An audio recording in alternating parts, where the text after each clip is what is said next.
Thank you.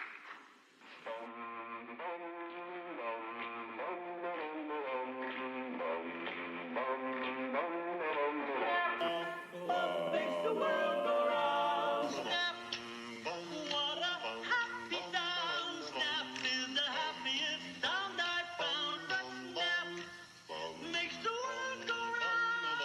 Snap makes the world go round. Well, I say it's crackle, the crispy sound. You gotta have crackle or the clock's not wound. Crackle makes the world go round. I insist that Pop's the sound. The best is missing as Pop's around. Pop makes the world go round. Pop makes the world go round. Pop makes the world go round. And now, introducing your host with the most, Mr. Greg.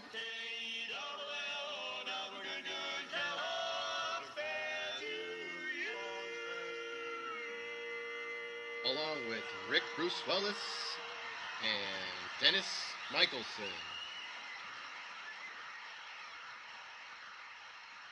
Now, let's get to the show.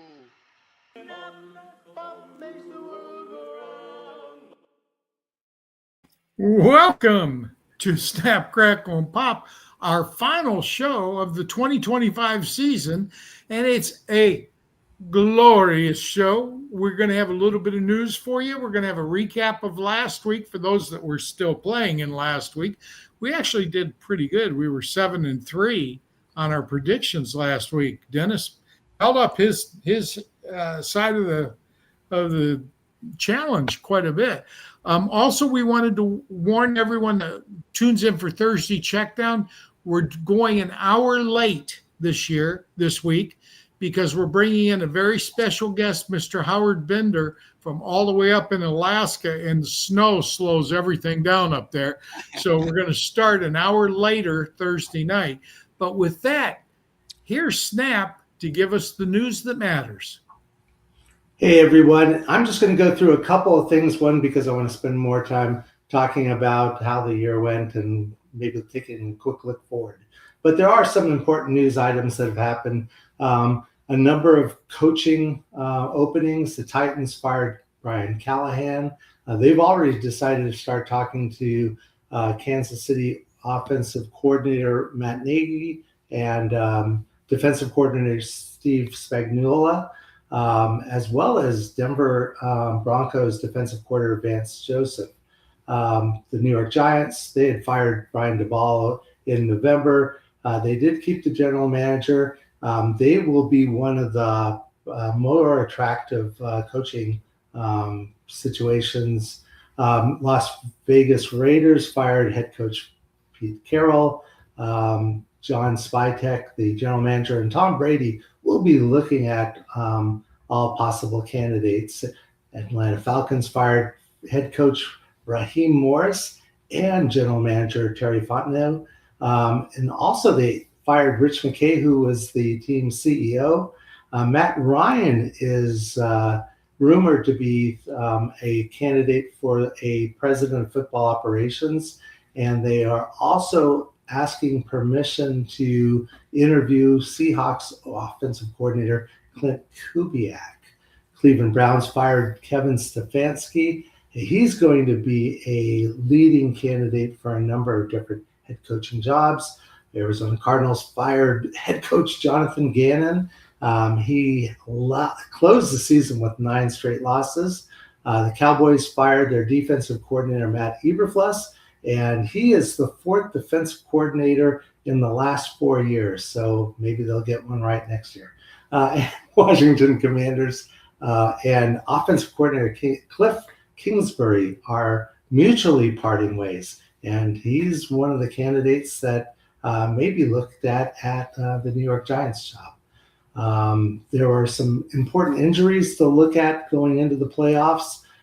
First of all, good news, Devontae Adams, the Rams wide receiver, is expected back. But Ricky Pearsall, the 49er wide receiver, re-aggravated his PCL injury last week.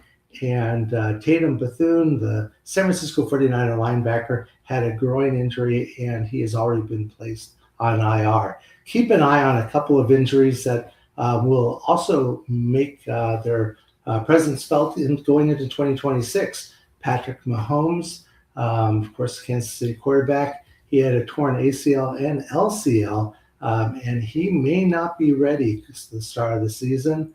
Quinton Judkins, the Cleveland Browns running back, he had a fractured fibula and a dislocated ankle. He also may not be ready at the start of the season. And Malik Neighbors, the New York Giants wide receiver, he had a torn ACL and meniscus. And in an interview just today, he said it's unclear if he'll be ready by week 1. A couple of key free agents to keep an eye on: Arizona Cardinal quarterback Kyler Murray, Atlanta Falcons tight end Kyle Pitts, also Kirk Cousins, but probably less impact. Cincinnati Bengals defensive end Trey Hendrickson, Dallas Cowboy wide receiver George Pickens, Indianapolis quarterback Danny Jones, in Kansas City Chiefs tight end Travis Kelce, Minnesota Vikings safety Harrison Smith, a longtime star there, and TJ Hawkinson, their tight end. New York Giants Wan'Dale Robinson. Perhaps the biggest name will be Breece Hall, the running back for the New York Jets. The Jets did say today that they would try make all efforts to try to re-sign him. Tampa Bay Buccaneers wide receiver Mike Evans, Tennessee Titan tight end Chig Okonkwo, and Washington Commanders wide receiver Deebo Samuel, and longtime star linebacker Bobby Wagner. So that's all the news for today. I'm going to pass over to Crackle. All right, well, let's do a recap on where we're at. First off, our bust last week, the Crackle segment, started off with Baker Mayfield. He finished as the QB 17 on the week. Josh Jacobs did not play. We didn't know if he would or not going into the week when we broadcast it, but we had our suspicions. He finished as running back 86 with 0 points because he didn't play. Wide receiver Emeka Egbuka. Dennis, what do I call Emeka? The gift that keeps on giving. And he did again. He was wide receiver 89, and he did play.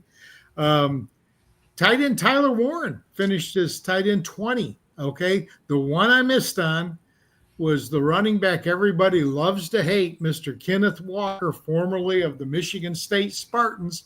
He did finish in the top 10 at number 10. Our sleepers, our pop list, Dennis hit on Jackson Dart. He finished as QB8. He missed on Dylan Sampson. I got to say, I thought Sampson was going to have a bigger game. He finished as RB40. He just missed on Jaden Higgins. Higgins finished as wide receiver 25. 24 would have been there, but he nailed it on his next 2 picks. Tight end number 1, Colston Loveland, and wide receiver number 7, Parker Washington. Dennis finished 3-2 for the week and 44-49 for the year. I finished 4-1 on the week and 56-34 as a team. Okay. Normally we would have 180 picks, but again, in week 1, Dennis made extra picks because we didn't have the format set at that point. So we went 183, which is 55%. For next year, I'm shooting for 110 hits. So we're going to all try to improve our game a little bit. We want to get up over 60% correct. That said, enjoy the playoffs. And again, this is the last Snap, Crackle, and Pop we're going to have until the week before the regular season, which I believe is September 4th next year, but I'm not positive at this point. But it will be the week before. The Tuesday before, we'll be back. Dennis, over to you. Well, thank you very much, Greg. This was the year, as far as sleepers go, the year of the sleeper value quarterback. Using my MVP index, and for those who are new to the show or haven't heard me talk as much about the MVP index. It's kind of like consistency on steroids. It's looking at upside consistency. It wouldn't exist without all of the great work that Mr. Bob Lung did on consistency over the many, many years. I'm not saying MVP is better than what Bob does, but it's a different way of looking at consistency. And it looks at the three things that a player can do to affect your team every week. He can score a lot of points and help you win. He can score very few points and make you lose, or he can keep you right in the game with a performance that's at or just slightly above median performances. And those three things are combined into an index. 100 is elite, 80, very good. Anything under 50, you don't want them on your team. And this year, the top two rated quarterbacks using my MVP index, and of course, this it doesn't look at total points. It doesn't look at points per game, folks. This is looking at weekly performances. Drake May, Matthew Stafford, numbers 1 and 1A with 118.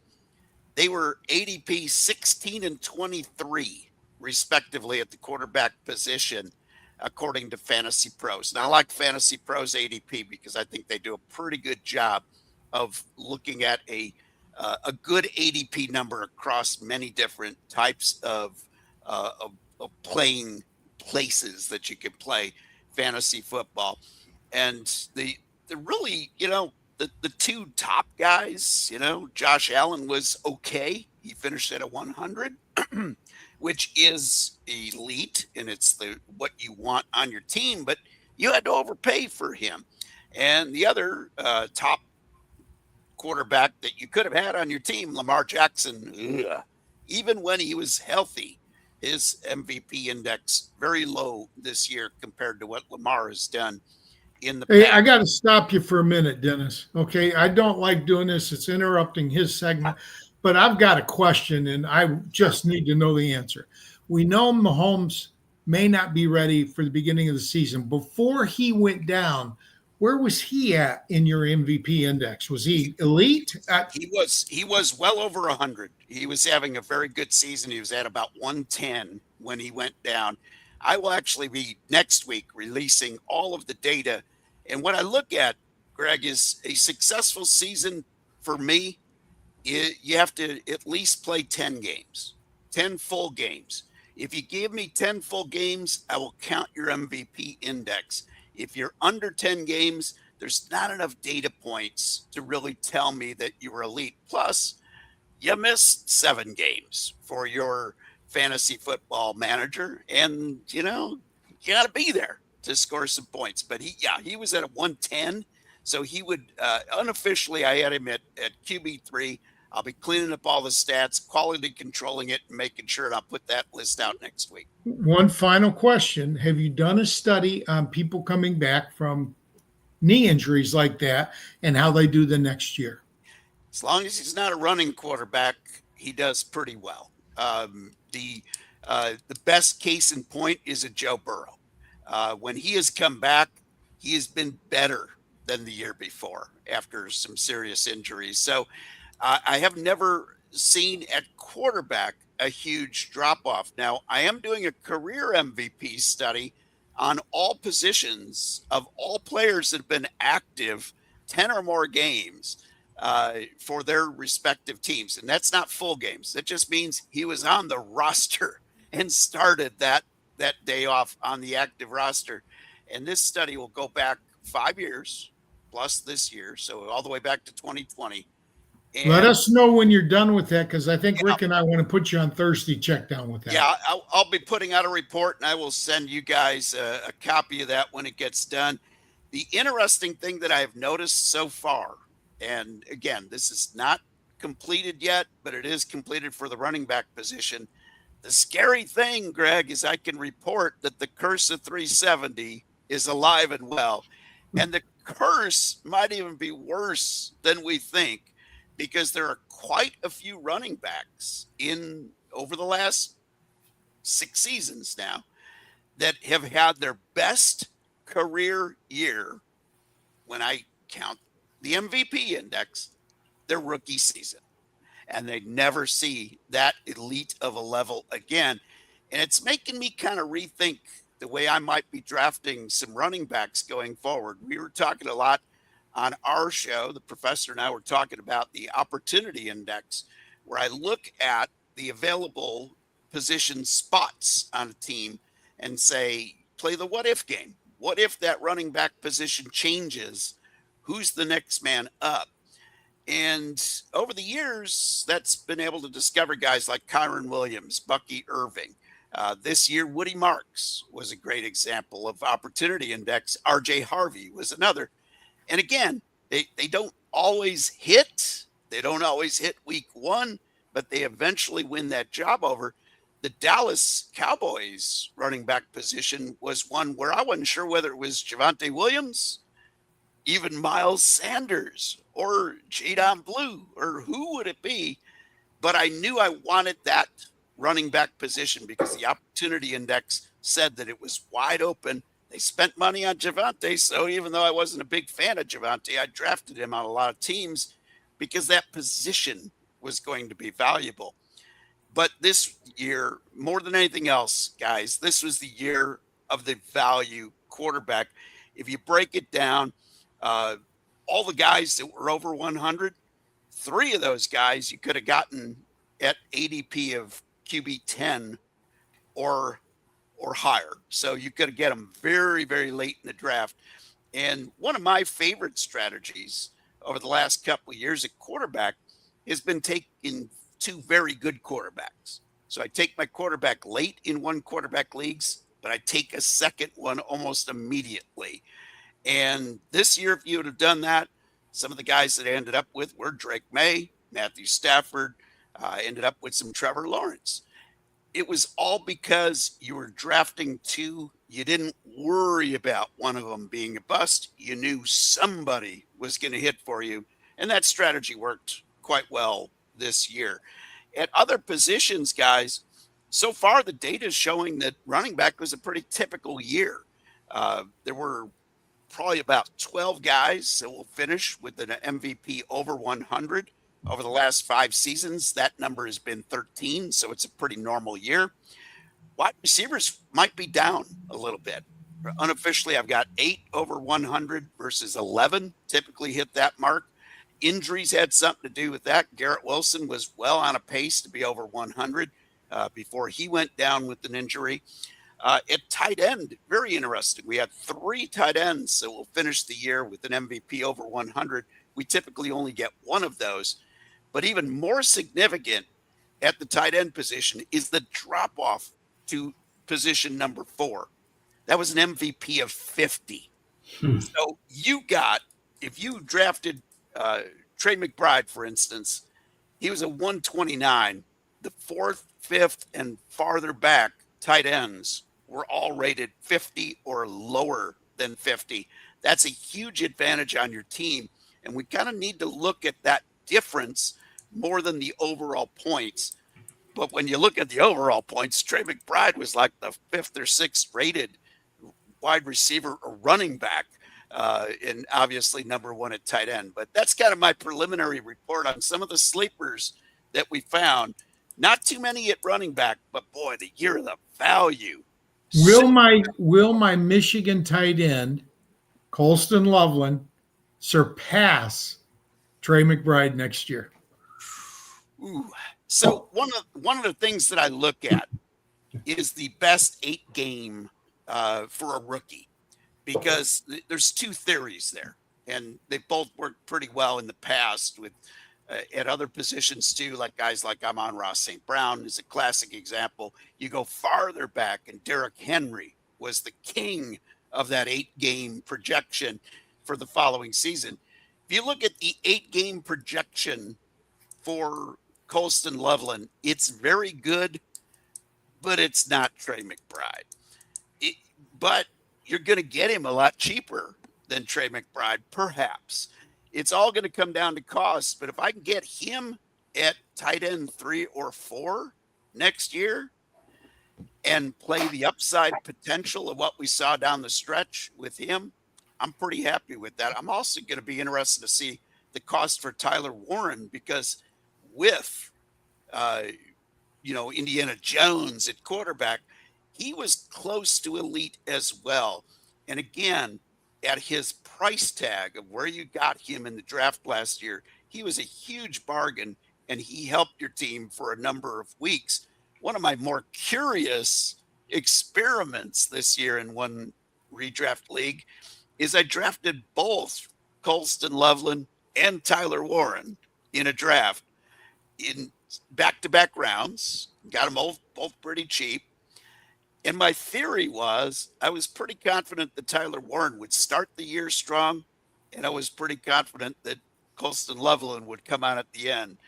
I'm not sure that was a great strategy on my part, but it worked. But sometimes you get lucky when you're kind of playing around with some goofy experimental strategies. Yeah, we've got 3 running backs that topped 360 touches, but we only have one that topped 370. I think it's Bijan Robinson, and I know James Cook wasn't it. McCaffrey. Jonathan Taylor. And I think Taylor got right in at 369. I think he missed by 1 carry, 370. So I am downgrading Taylor next year, but not as much as I'm downgrading CMC. I will not touch CMC next year. One of the interesting things that I'm stumbling across with this career MVP study is that I think age has something to do with the big drop-offs for these heavy volume guys. But what I think we're also seeing more in the NFL, Greg, is we're seeing more of this timeshare backfield to keep those numbers down. And I think we're going to see more of that, especially if the NFL ever switches to an 18-game season with 2 byes for teams. I think you're going to see more and more of these shared backfields. One interesting shared backfield this year was the New England Patriots, because if you had bought both Ramondre Stevenson and Travion Henderson this year at their ADPs, they both paid off for you. And there were weeks that you could have You had to know which lineup. week to play which one. There were plenty of weeks once Travion Henderson broke in, and even after Stevenson came back, your combination of the two was over 30 PPR points. So if Stevens was down, Henderson was up, and vice versa. So you start them both. Yeah, if you can have and it's only good because you're paying RB2 and flex costs in your draft. And if I can get an RB2 and a flex that put up 30 points every week between the two of them, I'm feeling pretty good. Even if one had 6 and the other had 24, I'm looking at that combo and saying, I'll walk away with 30. Come beat me. Yeah. And that's like the Lions backfield where you've got, Gibbs and Montgomery. But Gibbs was the primary all year long. Yeah. Montgomery, I don't think Montgomery outtouched him in more than 1 or 2 games. We saw some weeks this year with Montgomery. We saw 5 occasions when he was healthy that he didn't qualify under my rules for a full game. What is a full game to me when I'm calculating MVP? It's playing 40% or more of the snaps at running back or getting 10 touches. And he didn't get 10 touches in several games this year, which was a first for David Montgomery. But he did score a lot of touchdowns. Scored some touchdowns, but his consistency from week in to week out was not what we've seen from David Montgomery in the past. Not knowing how or whether Jonathan Brooks will be able to come back, but the Panthers backfield will be interesting, both with Chuba Hubbard and Rico Dowdell and even Trevor Etienne.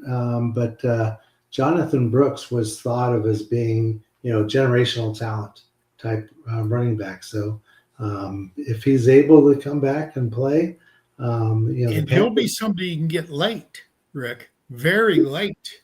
because people forget short memories. Yeah, especially in the draft. Yeah. Yeah, the other running back that got injured that should be back in time to start next season is Trey Benson with Oh Arizona yeah. Cardinals. Yeah. He's another guy that could float under the radar next year for a variety of reasons, including the fact that the Cardinals let you down so much this year, other than Trey McBride and then Michael Wilson at the end of the year.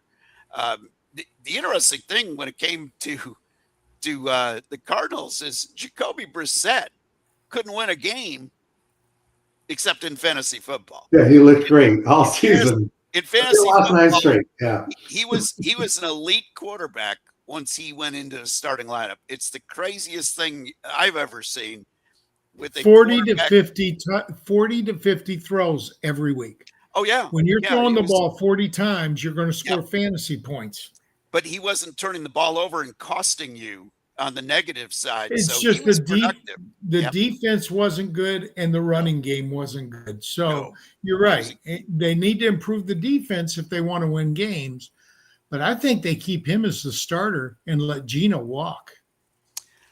Yeah, or Kyler. Sorry, Kyler Murray. Kyler. I think Kyler Kyler Murray's. Yeah, I think Kyler Murray will not come back. And boy, it's going to be interesting to see who gets hired on as the new Cardinals coach. I think that will tell us a lot about what we see at the quarterback position. We're going to have the potential for a lot of guys who stepped up and had good backup years to maybe get some work next year, because heck, if the Colts' best option, if they thought their best option was bringing in a guy who hadn't played in 5 years, and Phillip Rivers did not really underperform, he played okay. He didn't really perform to the level they had hoped, though. No, but he was okay. He wasn't. He as was bad okay. He was better than, I would put him in the mid-tier quarterbacks. Yeah, if you got 32 starting quarterbacks, I'd put him somewhere between 14 and 18. Yeah, I thought he was about in MVP. He was about 20 to 22nd. Okay. Once if you throw out the first game, especially, he was about 20 to 22nd performance level, which isn't bad. I mean, that's still better than 10 other guys. But they really want to get Danny Dimes back. Oh yeah, and I think he will be back. And Rick, I think that we'll see Patrick Mahomes shock the world and be back and ready by week. Danny's getting a paycheck. So talking about paychecks, we were talking to Rick in the green room before the show. Rick, tell our people, how many championship games were you in this year, and how many did you walk away with the whatever it is? Okay, I was in 6 championships games, and I came away with 5. Lost. I was the one I was kind of hoping for. It was defending my title in a dynasty league, one of the Safe League's dynasty teams. And I lost that, but I had a pretty decent season. Now, I played in 34 leagues, so some might say, hey, with the sheer numbers, you're going to get at least 1 or 2. But yeah, I was pretty happy with the way the season went. A lot of the teams that I won with were dynasty. So that was something I was kind of happy about too, since again, like with that dynasty league, I'm hoping to be able to defend a couple of these leagues. But yeah, I had a pretty decent year. Okay, so I was in one dynasty league that I got to the playoffs in, lost. I had a first round bye, lost in week 1. I was in my own beat a Hall of Famer league and lost the first round bye the last regular week season of the year, and then lost in week 1. Scott Fishbowl, I made the playoffs, lost in week 1. So there's 3 down. But in my local league, got a first round bye, walked away with the championship. So that was nice. So 1 out of 4. The worst team I had was in the football guys thing, where in the second and third round, I took quarterbacks. So I got Mahomes and I got Josh Allen. But the problem was it's a single quarterback league. So I missed out on other positions. You used an expensive pick to. Yeah, so I could have waited till the 6th round to get a quarterback in that league. Lesson learned. Even the big guys make mistakes, but I did win one, and I did make it in 4 out of 5 leagues. I made the championship. Your turn, Dennis. Well, it wasn't as great of a year as I was hoping. But I did turn a profit again. Thank goodness. But this year I waited until the next to last drive of Monday Night Football. That next to last drive put $850 to the plus side in my bank account. If Puka Nacua had made that miraculous one-handed catch, that would have been another $350 profit for the year. But overall, it was about $350 to the good for me. And I did better in redraft this year than I did in Dynasty, which is the first year that's happened in a while. And I turned a profit in best ball, but I didn't play as much best ball this year. I typically use my best ball drafts in place of mock drafts. It's just to get my brain warmed up to the concept of being on the clock. And in a draft, I prefer slow drafts. And I even do the slow drafts in best ball where I can. And, turned a nice profit there. My ROI was just about 85%. So that was a good year in best ball. But my dynasty, not a good year for me. The ironic thing is I had 7 teams of my dynasty teams that finished 7th on the season, just missing out on the last draft pick. And I keep setting lineups all the way through the playoffs. I would have won about 4 of those leagues if I had made that last, 6th and last seed. I would have won about 4 of my leagues and put positive ROI for my dynasty. So looking pretty good for next year in dynasty. I've got only out of all my teams, I'd say I have 15% of my teams that I would label as rebuilds, and the rest are going to come out swinging next season. All right, so that's it for this year. But I want to thank both Dennis and Rick for showing up every week for us and for finding replacements in the weeks where we can't. Like when I was in Japan, it was impossible for me to be on. So for 2 weeks, y'all got to use a younger, better looking host than me. So, and more intelligent too. So, but we had a lot of fun with it this year, and we'll do it again next year. So we'll all see you in the fall, and we hope that you have a wonderful off season. Again, Thursday night checkdowns going throughout the year, and we have got some great guests already lined up, and we don't have our schedule set for everything, but just to tease a little bit, Thursday night we're going to have Howard Bender on to talk about whether blocking in your playoffs. In the league I won, I blocked my opponent. I took 4 players I had no intention of playing, but I didn't want them on his roster because of his lineup. And I cut people that I would have never cut during the season to get them because I knew it was the last game of the year and they weren't going to play for me again. And it's a redraft. It's not a dynasty, so I can do that.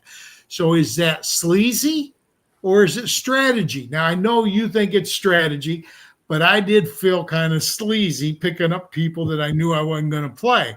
That said, we're going to have that discussion with my good friend Howard, and we got a special guy signed on today, Mr. Ian Allen, who has published forever the Fantasy Index magazine, is going to come on in March. We got people lined up through all of January. If you want to know how to get IDP involved in your leagues, next week, we're going to have a panel of experts explaining what IDP is, how to balance it with regular positions, different scoring options for IDP, where you get your information. If you can think of a question you want to ask about individual defensive players, shoot it over to us. We'll ask the panel, but that'll be next Thursday at our regular time at 7 p.m. Eastern. But this Thursday, 8 p.m. Eastern for Howard Bender. And is it sleazy or is it strategy? Take us home, Rick.